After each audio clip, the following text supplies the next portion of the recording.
సంగారెడ్డి జిల్లా పటాన్చెరు ఎమ్మెల్యే గూడెం మహిపాల్ రెడ్డి ఇంట్లో enforcement directorate సోదాలు చేసింది. మహిపాల్ రెడ్డి సోదరుల ఇళ్లలో కూడా ఈడీ తనిఖీలు చేసింది. సంతోష్ గ్రానైట్స్ పేరుతో అక్రమ మైనింగ్ చేస్తున్నారని మహిపాల్ రెడ్డి ఫిర్యాదులు వచ్చాయి మహిపాల్ రెడ్డిపై. దీంతో ఈడీ మహిపాల్ రెడ్డి వ్యాపార లావాదేవీలపై నిఘా పెట్టింది. తనిఖీల్లో భారీగా నగదు, పలు కీలక డాక్యుమెంట్లు స్వాధీనం పరుచుకుంది.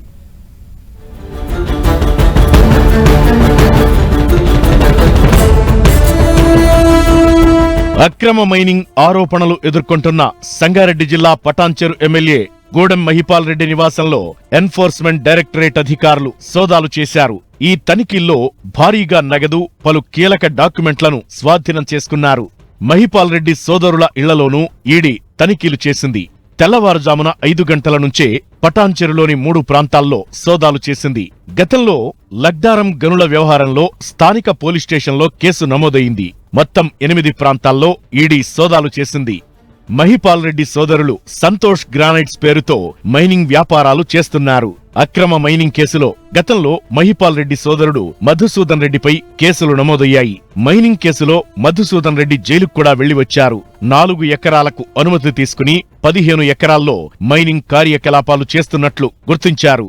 ఈ మధ్య 3 కోట్ల రూపాయలతో ల్యాండ్ క్రూజర్ ను కూడా మహిపాల్ రెడ్డి అల్లుడు చంద్రశేఖర్ కొనుగోలు చేశారు. ఈ కారుపై ఈడీ ఆరా తీసింది. దానికి సంబంధించిన పత్రాలను పరిశీలించారు అధికారులు.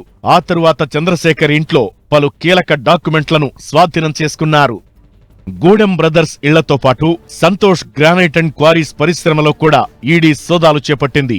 భూగర్భ గనుల శాఖకు భారీ మొత్తంలో సీనరేజీని మధుసూదన్ రెడ్డి ఎగవేసినట్లు ఈడీ గుర్తించింది. సుమారు 73 లక్షల టన్నుల మెటల్ను తవ్వి కేవలం 8.5 లక్షల టన్నులకే సీనరేజ్ చెల్లించినట్లు బయటపడింది. సీనరేజ్ పెనాల్టీతో కలిపి గతంలో మధుసూదన్ రెడ్డికి 341 కోట్ల రూపాయలు చెల్లించాలని మైనింగ్ అధికారులు నోటీసులిచ్చారు.